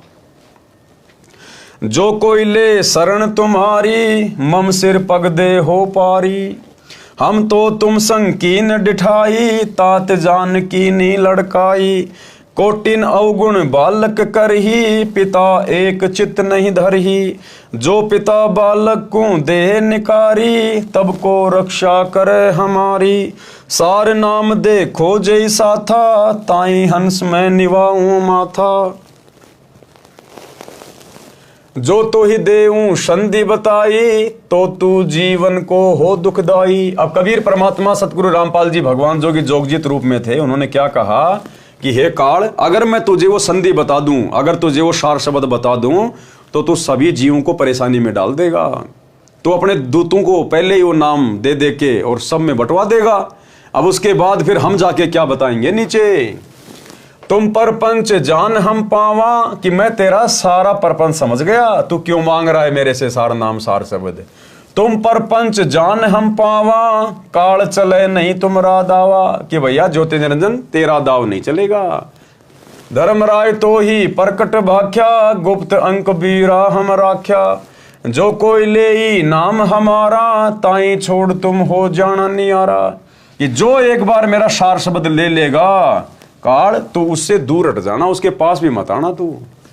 जो तुम मोर हंस को रोको भाई, तो तुम काल रहन नहीं पाई। धर्मराय यानी काल निरंजन वचन। बेशक जाओ ज्ञानी संसारा, जीवन माने कहा तुम्हारा। अब काल ने देखा कि भैया मैंने जो वरदान लेने थे वो ले लिए और नाम मुझे ये दे नहीं रहा, तो अंत में फिर अपनी असलियत पे आ गया, दांत निकाल के हंसने लगा और क्या कहा, जाओ जोग जीत संसारा। कि भैया अब तुम जाओ बेशक नीचे संसार में, अब कोई तुम्हारी बात नहीं मानेगा जब वो समय आएगा। बेशक जाओ ज्ञानी संसारा, जीव न माने कहा तुम्हारा जीव न माने, हमरी और हो बाद बखाने। दृढ़ फंदा में रचा बनाई, जामे सकल जीव उर्झाई। वेद शास्त्र समृति गुण गाना, पुत्र मेरे तीन प्रधाना। कि मैं इन्हीं धर्मशास्त्रों को दिखा दिखा के, इन्हीं धर्मशास्त्रों से ज्ञान बता बता के दुनिया को भ्रमित कर दूंगा कि भाई वेदों में ऐसा लिखा है, गीता जी में ऐसा लिखा है, और मेरे तीन पुत्र ब्रह्मा विष्णु महेश, उनको मैं प्रधान बना दूंगा। तीनों बहुबाजी रची राख्या, यानी वो तीनों देवता ब्रह्मा विष्णु महेश मेरे से प्रेरित होके और अच्छे तरीके से वहां पर जीवों को षड्यंत्र में फंसा के रखेंगे। तीनों बहुबाजी रच राख्या, और हमारी महिमा ज्ञान मुख वाख्या, और केवल मेरी महिमा गाएंगे काल निरंजन तक की। देवल देव पाषाण पुजाई, तीर्थ व्रत जब तप मल्लाई। पूजा विश्व देव आराधी, ये मति जीवों को राख्या बांधी। जग होम और नेम अचारा, और अनेक फंद में डारा। ज्ञानी वचन यानी कबीर परमात्मा क्या बोले, हमने कहा सुनो अन्यायी, काटो फंद जीव ले जाई। जेते फंद तुम रचे बिचारी, सत्य शब्द ते सवै बिडारी। जो न जीव हम शब्द दरडावे, फंद तुम्हारा सकल मुक्तावे। जब ही जीव चीन ज्ञान हमारा, तज ही भ्रम सब तोर पसारा। सत्य नाम जीवन समझावे, हंस उभार लोक ले जावे। पुरुष सुमरण सार बीरा, नाम अविचल जनावे हूँ। शीस तुम्हारे पांव दे के, हंस लोक पठावे हूँ। ताके निकट काल नहीं आवे, संधि देख ताको सिर नावे। धर्मराय यानी काल वचन। पंथ एक तुम आप चलाऊं, जीवन को शतलोक ले जाऊं। द्वादश पंथ करूं मैं साजा, नाम तुम्हारा ले करूं आवाजा। द्वादश यम संसार पठाऊं, नाम कबीर ले पंथ चलाऊं। प्रथम दूत मेरे प्रकटे जाई, पीछे अंश तुम्हारा आई। यही विधि जीवन को भरमाऊं, आपन नाम पुरुष का बताऊं। द्वादश पंथ नाम जो ले ही, हमरे मुख में आन समोई। यानी कहने का मतलब भाई और बहनों, वर्तमान में ये जितना भी बखेड़ा जो हम देख रहे हैं, मंदिर का, मस्जिद का, चर्च का, गुरुद्वारों का, कबीर पंथियों का, दमदम सतगुरु का, दुनिया भर के संतों का, पंथों का, अपनी अपनी डफली, अपना अपना राग, मनमानी साधना, मनमाना आचरण, ये सारा का सारा काल का सुनियोजित षड्यंत्र है इस वर्तमान समय में हम आत्माओं की व्यक्ति को बिगाड़ने के लिए। क्योंकि ये सारे वचन, ये सारे एग्रीमेंट पहले ही हो चुके थे परमात्मा के साथ, और काल ने उसी आधार से वर्तमान में जीव आत्माओं को भ्रमित करने के लिए पूरा जाल फैलाया हुआ है। और इस जाल को अब स्वयं परमात्मा सतगुरु रूप में आके धरती पे प्रकट होके अपना तत्व ज्ञान देके और शास्त्रों को दिखा दिखा के, क्योंकि दिन रात मेहनत गुरुदेव ने इसलिए करनी पड़ रही है, सारे धर्मों के सारे शास्त्रों को दिखा दिखा के, गीता, वेद, कुरान, पुराण, बाइबल, गुरु ग्रंथ साहिब, कबीर सागर, सदग्रंथ साहिब, इन सभी को क्यों दिखाने की जरूरत पड़ रही है? क्योंकि काल ने यहां पर पहले अज्ञान फैला दिया अपने दूतों को भेज के।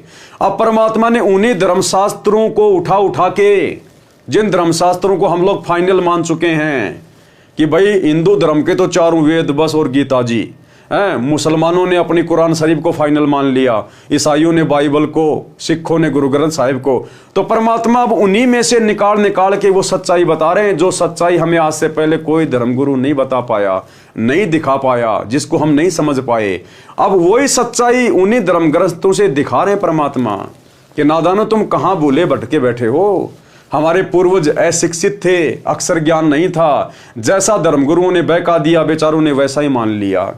अब गुरुदेव ने हमें शिक्षित किया है, अक्षर ज्ञान युक्त किया है, हमें भाषाओं का जानकार बनाया है। अब हम अपनी आंखों से देख रहे हैं जब गुरुदेव हमें पढ़ा रहे टीवी पर, प्रोजेक्टर पर, तो अब हमारी आंखें खुल रही हैं कि आज से पहले तो ये काल का षड्यंत्र था पूरा का पूरा, हमारे को भक्ति और भगवान से दूर करने का उसका सुनियोजित षड्यंत्र था। तो अब परमेश्वर उसके उस दृढ़ फंदे को धीरे धीरे काट रहे हैं, और काट दिया परमात्मा ने 1994 से 2014 तक जो सत्संग परमात्मा ने सर्व वेद शास्त्रों से प्रमाणित करके बना दिए हैं। यूट्यूब पर जाकर आप जी सर्च कर सकते हैं, सृष्टि रचना को सुन सकते हैं। परमात्मा ने जो 9 मण सूत इन्होंने उलझा रखा था, ऋषियों ने, संतों ने, धर्म गुरुओं ने, ज्ञान का अज्ञान बना के परमात्मा ने सुलझा के रखा हुआ है। शब्दार्थ वाणी नंबर 1 से 54 का शब्दार्थ ऊपर कर दिया है। ज्ञानी यानी कबीर वचन, अध्याय समसम वेद बोध, पृष्ठ 121। अरे काल पर पंच पसारा, तीनों युग जीवन दुख अधारा। बिनती तोरी लीन में मानी, मोकू ठग काल अभिमानी। चौथा युग जब कलयुग आई, तब हम अपना अंश पठाई। काल फंद छूटे नर लोई, सकल सृष्टि परवानिक होई। घर घर देखो बोध विचारा, सत्य नाम सब ठोर उचारा। 5505 तब ये वचन होगा साचा।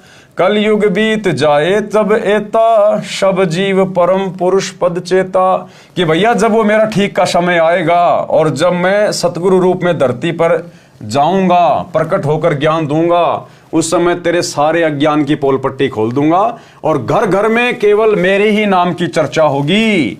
केवल एक ही ज्ञान रहेगा पूरी पृथ्वी पर, सतगुरु रामपाल जी का, सृष्टि रचना का, शतलोक का ज्ञान। सभी आत्माएं परवानिक यानी दीक्षित होंगी, नाम उपदेश लेंगे सब, और घर घर में परमात्मा की चर्चा होगी, घर घर में भक्ति होगी, और सभी जीव उस परम पुरुष पद चेता, यानी उस अविनाशी सतलोक के जानकार हो जाएंगे। तो आज परमेश्वर ने अपने उस वचन को सत्य साबित कर दिया है। अगर देरी है तो केवल इनके द्वारा लिखी गई पुस्तकें पढ़ने की या फिर यूट्यूब पर जाकर सत्संग सुनने की। भावार्थ वाणी संख्या 55 से 61 तक। परमेश्वर कबीर जी ने कहा कि हे काल, तूने विशाल प्रपंच रच रखा है। तीनों युगों सतयुग त्रेता द्वापर में जीवों को बहुत कष्ट देगा। जैसा तू कह रहा है, तूने मेरे से प्रार्थना की थी वह मान ली, तूने मेरे साथ धोखा किया है। परंतु चौथा युग जब कलयुग आएगा तब मैं अपना अंश यानी कृपया पात्र आत्मा भेजूंगा। अब परमात्मा उसको प्रसन्न कर रहे थे कि भाई तूने तो सारे वरदान मांग लिए मेरे से और तूने तो मेरे को ठग लिया भाई। यानी वो खुश रहे और ज्यादा एफर्ट ना करे 3 युगों में कि हाँ मैंने ठग लिया, बस मैंने सारे वचन ले लिए, वरदान ले लिए, अब कोई जीव मेरे जाल से बाहर नहीं निकलेगा। तो परमात्मा ने उसको खुश करने के लिए कहा कि भाई हो तूने तो मेरे को ठग लिया, जबकि उसने मांगा वही जो परमात्मा ने चाहा। चौथा युग जब कलयुग आएगा तब मैं अपना अंश यानी कृपया पात्र आत्मा भेजूंगा। आए तो स्वयं है, लेकिन काल के साथ परमात्मा ने थोड़ा सा भेद रखा। हे काल, तेरे द्वारा बनाए सर्वफंद यानी अज्ञान आधार से गलत ज्ञान व साधना को सत्य शब्द तथा सत्य ज्ञान से समाप्त करेगा। उस समय पूरा विश्व परवानिक यानी उस मेरे संत से दीक्षा लेकर दीक्षित होगा। उस समय तक यानी जब तक कलयुग 5505 नहीं बीत जाता, सतनाम मूल ज्ञान सार शब्द तथा मूल ज्ञान तत्व ज्ञान प्रकट नहीं करना। परंतु जब कलयुग 5505 वर्ष पूरा हो जाएगा तब घर घर में मेरे आध्यात्मिक ज्ञान की चर्चा हुआ करेगी और सतनाम सार शब्द को सब उपदेशियों को प्रदान किया जाएगा। ये जो बात मैं कह रहा हूं ये मेरे वचन उस समय सिद्ध होंगे जब कलयुग के 5505 वर्ष पूरे हो जाएंगे। जब कलयुग इतने वर्ष बीत जाएगा तब सर्व मानव प्राणी परम पुरुष यानी सत्य पुरुष के पद अर्थात उस परम पद के जानकार हो जाएंगे, जिसके विषय में गीता अध्याय 15 श्लोक 4 में कहा है कि तत्वदर्शी संत के प्राप्त होने के पश्चात परमेश्वर के उस परम पद की खोज करनी चाहिए जहां जाने के पश्चात साधक लौटकर संसार में कभी नहीं आते। जिस परमेश्वर ने संसार रूपी वृक्ष का विस्तार किया है अर्थात जिस परमेश्वर ने सृष्टि की रचना की है उस परमेश्वर की भक्ति करो। उपरोक्त वाणी का भावार्थ है कि उस समय उस परमेश्वर के पद यानी सतलोक के विषय में सबको पूर्ण ज्ञान होगा। शवसम वेद बोध पृष्ठ 170। अथ शवसम वेद बोध की स्फुट वार्ता चौपाई। 1,80,000 पीर पैगंबर और अवतारा, सो सब आही निरंजन वंशा, तन धरी धरी करे निज पिता प्रशंसा। यानी भाई और बहनों, मुसलमान धर्म में बाबा आदम से लेकर हजरत मोहम्मद तक 1,80,000 पैगंबर हो चुके हैं। उन सभी पीर पैगंबरों ने केवल इस काल की ही महिमा गाई है। मुसलमान धर्म में उसको शैतान कहते हैं। ये काल मुसलमान धर्म में अल्लाह के नाम से प्रसिद्ध है, अल्लाह के नाम से। तो मुसलमान धर्म के जितने भी पीर पैगंबर हुए हैं उन्होंने भी केवल काल की ही महिमा गाई है।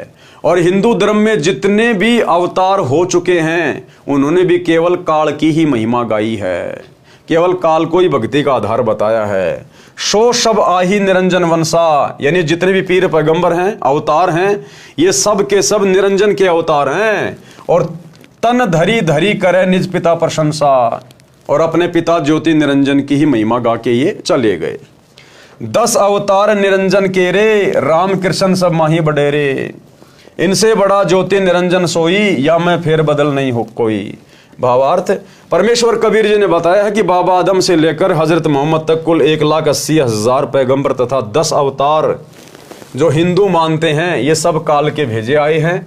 इन 10 अवतारों में राम तथा कृष्ण प्रमुख हैं। ये सब काल की महिमा बनाकर सर्व जीवों को भ्रमित करके काल साधना दृढ़ कर गए। इन सब का मुखिया ज्योति निरंजन काल ब्रह्म है। शवसम वेद बोध पृष्ठ 171। सत्य कबीर वचन दोहे। 5,000 और 505 जब कलयुग बीत जाए, महापुरुष फरमान तब जग तारण को आए। हिंदू तुर्क आदि सब जेते जीव जहान, सत्य नाम की साख गहे पावे पद परवान।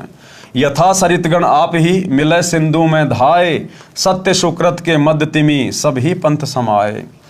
जब लग पूर्ण होए नहीं ठीक का तिथिवार, कपट चातुरी तब ही लो शव संवेद निर्धार।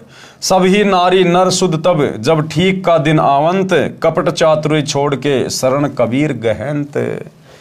एक अनेक हो गए पुनः अनेक हों एक, हंस चले सतलोक सब सत्य नाम की टेक। घर घर बोध विचार हो दुर्मति दूर बहाए, कलयुग में सब एक हुई बरते सहज सुबाए।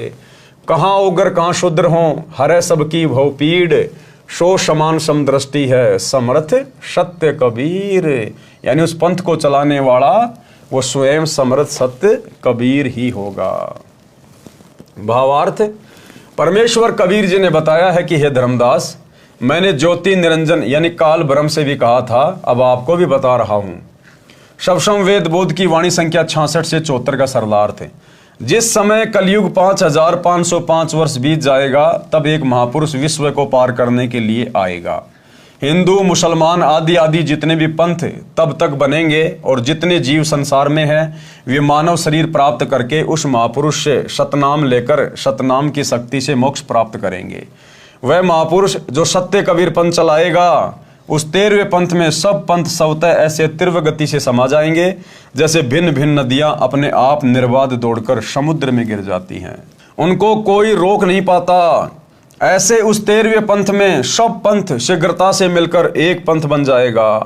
परंतु जब तक ठीक का समय नहीं आएगा, यानी कलयुग 5505 वर्ष पूरे नहीं करता, तब तक मैं जो ये ज्ञान शवसम वेद में बोल रहा हूं, आप लिख रहे हो, निराधार लगेगा। जिस समय वह निर्धारित समय आएगा, उस समय स्त्री पुरुष उच्च विचारों तथा शुद्ध आचरण के होकर कपट व्यर्थ की चतुराई त्याग कर मेरी यानी कबीर जी की शरण ग्रहण करेंगे। आज हम शरण किसकी ग्रहण कर रहे हैं? सतगुरु रामपाल जी की। तो कौन हुए सतगुरु रामपाल जी? स्वयं कबीर जी। व्यर्थ की चतुराई त्याग कर मेरी यानी कबीर जी की शरण ग्रहण करेंगे। परमात्मा से लाभ लेने के लिए एक मानव धर्म से अनेक पंथ धार्मिक समुदाय बन गए, वे सब पुनः एक हो जाएंगे। यानी जितने भी जो धर्म हैं वर्तमान में संसार में, हिंदू मुस्लिम सिख ईसाई जैनी बौद्ध यहूदी फारसी मंगोली, ये सारे धर्म सतगुरु रामपाल जी के मानव धर्म में विलीन हो जाएंगे और सभी पुरुष मानव धर्मी बन जाएंगे। मानव धर्मी सब हंस यानी निर्विकार भगत आत्माएं सत्य नाम की शक्ति से सतलोक चले जाएंगे। मेरे अध्यात्म ज्ञान की चर्चा घर घर में होगी, जिस कारण से सबकी दुर्मति समाप्त हो जाएगी। कलयुग में फिर एक होकर सहज बर्ताव करेंगे, यानी शांति पूर्वक जीवन जिएंगे। कहाँ ओगर अर्थात चाहे डाकू लुटेरा कसाई हो, चाहे शूद्र अर्थात बुराई करने वाला नीच होगा, परमात्मा सत्य भक्ति करने वालों की भवपीर यानी सांसारिक कष्ट हरेगा यानी दूर करेगा। सत्य साधना से सबकी भवपीर यानी सांसारिक कष्ट समाप्त हो जाएंगे और उस 13वें पंथ का प्रवर्तक सबको समान दृष्टि से देखेगा। ध्यान देना भाइयों और बहनों, उस 13वें पंथ का प्रवर्तक सबको समान दृष्टि से देखेगा। 13वें पंथ का प्रवर्तक कौन है? सतगुरु रामपाल जी। अर्थात ऊंच नीच में भेदभाव नहीं करेगा, यानी कोई जाति धर्म कोई भेदभाव नहीं करेगा। वह समर्थ सत्य कबीर ही होगा। कौन होगा? वह समर्थ सत्य कबीर ही होगा। कौन हुए सतगुरु रामपाल जी? स्वयं समर्थ सत्य कबीर, जो आपको पहले वीडियो सुना दिया गया था, एक बार फिर से सुन लीजिएगा। घर घर बोध विचार हो, ये चर्चा चला करेगी कैसी गलती ना करना, और दुर्मति दूर बहाए, सबकी दुर्मति दूर चली जाएगी और कलयुग में एक हो सब बरते सहज सुबाई। कहा उग्र का शूद्र हो, हर सब की भवभीर। अब कहते हैं उस संत के द्वारा चलाए गए उस पंथ में चाहे कोई निकम्मा आदमी हो उग्र, और चाहे कोई बिल्कुल शूद्र हो, वहाँ कोई भेदभाव नहीं रहेगा, सबको सेट किया जाएगा, सबकी बुराई छुटाई जाएंगी और वहाँ सबकी ही भीड़ होगी, यानी बहु संख्या में उसके अनुयायी होंगे। कहा उग्र का शूद्र हो, हर सबकी भवभीर, और सो समान दृष्टि है वो समर्थ सत कबीर। उस पंथ का चलाने वाला ये समझ लेना वो समर्थ कबीर ही होगा, जो सबको समान दृष्टि से व्यवहार करेगा, वहाँ ऊंच नीच नहीं रहेगी। तो भाइयों और बहनों, अब शक या संदेह की कोई गुंजाइश नहीं है कि सतगुरु रामपाल जी स्वयं ही कबीर भगवान हैं। मम संत मुझे जान मेरा ही स्वरूपम, अगला सवाल किया है, वह 13वां पंथ कौन सा है, उसका प्रवर्तक कौन है? उत्तर, वह 13वां पंथ यथार्थ सत्य कबीर पंथ है, उसके प्रवर्तक स्वयं कबीर परमेश्वर जी हैं। इसके प्रवर्तक कौन है? स्वयं कबीर परमेश्वर। तो 13वां पंथ आज किसने चलाया? सतगुरु रामपाल जी ने। तो 13वें पंथ का प्रवर्तक कौन हुआ? स्वयं सतगुरु रामपाल जी। और यहां क्या लिखा हुआ है? वह 13वां पंथ यथार्थ सत्य कबीर पंथ है, उसके प्रवर्तक स्वयं कबीर परमेश्वर जी हैं। तो भैया ये प्रवर्तक तो हमारे गुरु जी हैं जिन्होंने पंथ चलाया 1994 में, और यहां लिख रखा है कि वो कबीर जी ही होंगे। वर्तमान में उसका संचालक उनका गुलाम रामपाल दास पुत्र स्वामी रामदेवानंद जी महाराज है। अब यहां देखो गुरुदेव अपने आप को छुपाएंगे। फिर आध्यात्मिक दृष्टि से गुरुजी पिता माने जाते हैं जो आत्मा का पोषण करते हैं। प्रमाण, वैसे तो संत धर्मदास जी की वंश परंपरा वाले महंतों से जुड़े श्रद्धालुओं ने अज्ञानतावश 13वां पंथ और संचालक धर्मदास की बिंद परंपरा की धारा वालों को सिद्ध करने की कुछ चेष्टा की है, परंतु हाथी के वस्त्र को भैंसे पर डालकर कोई कहे कि देखो ये वस्त्र भैंसे का है, बुद्धिमान तो तुरंत समझ जाते हैं कि यह भैंसा का वस्त्र नहीं है, यह तो भैंसे से कई गुना लंबे चौड़े पशु का है, भले ही ये न बता सकें कि यह हाथी का है। उदाहरण, पवित्र कबीर सागर के अध्याय कबीर चरित्र बोध के पृष्ठ 1834 से 1835 पर लिखा है, 13 गाड़ी कागजों को लिखना। तो भाई और बहनों, आज के वीडियो में हम केवल इतना ही लेंगे, और आज के वीडियो में गुरुदेव भगवान ने यही क्लियर करने का प्रयास किया है, हम आत्माओं की आंखें खोलने का प्रयास किया है कि पुण्यात्माओं, आज धरती पर तुम्हारे सतगुरु के रूप में वो स्वयं कबीर भगवान है, जिन्होंने आकर अपना यथार्थ 13वां कबीर पंथ शुरू कर दिया है। और हम सभी भगत भाई बहन उस कबीर परमात्मा की शरण में जुड़ चुके हैं, उनसे उपदेश ले चुके हैं। इसलिए अब हमने अपने गुरुजी को कोई सामान्य व्यक्ति मान के ट्रीट नहीं करना, सामान्य संत नहीं मानना, अपने गुरु को मानुष मानने की गलती नहीं करनी है। ये कबीर भगवान है, ये लीलाधर है, ये जो मर्जी खेल खेले, लेकिन हमारे लिए हमारा गुरु परमात्मा है, स्वयंभू है, प्रकट हुआ है। इसलिए भाई और बहनों, अब हमने कलयुग की पिछली पीढ़ी में गलती करने से बचना है, किसी के बहकावे में नहीं आना, क्योंकि काल संगत में घुस के कुसंगत पैदा करेगा, संगत में से ही काल दुष्प्रचार करवाएगा, गुरु को मानुष सिद्ध कराने का पूरा प्रयास करेगा, उस नकली मुर्दा कबीर दाढ़ी मूंछ वाली फोटो को भगवान मनवाएगा, उसका कबीर प्रकट दिवस मनवाएगा। लेकिन अब हम भगत आत्माओं ने अपने गुरुदेव से इतना ज्ञान लेने के बाद, इस कलयुग की पिछली पीढ़ी में पैदा होकर शिक्षा प्राप्त करने के बाद, सर्वशास्त्र जो गुरुदेव ने दिखा दिए उनको आधार बनाकर, अब हमने अपने गुरुदेव को मानुष मानकर अपने कर्म नहीं फोड़ने। इस पृथ्वी पर आकर, इस 21 ब्रह्मांड में आकर, 21 ब्रह्मांड से बाहर का ज्ञान 21 ब्रह्मांड का कोई माँ के गर्भ से जन्म लेकर पैदा हुआ प्राणी नहीं दे सकता। इसलिए हमारे गुरुदेव स्वयं कबीर भगवान हैं, कबीर भगवान। तो आज के वीडियो में भाई और बहनों केवल इतना ही। कल रात्रि 8 बजे फिर सभी भगत भाई बहन जुड़िए। तब तक गुरुदेव भगवान हम सबको आज्ञा दे, इजाजत दे, सद्बुद्धि दे, आशीर्वाद दे। बंदी छोड़ सतगुरु रामपाल जी भगवान की जय हो।